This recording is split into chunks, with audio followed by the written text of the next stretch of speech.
শাশু স্বামী ভগারি ভাই স্নেহ অমূল্য বাপ ঘর লাগি বল নরকরু निर्मल्य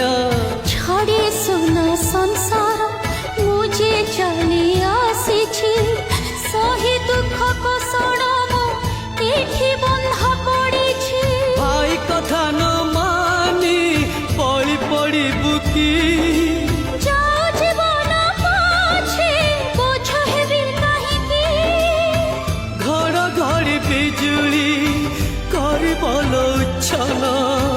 भाई थिली कहता अर्जुन फल्गुन सुना भौणी फेरिया फेरिया मो सुना भौणी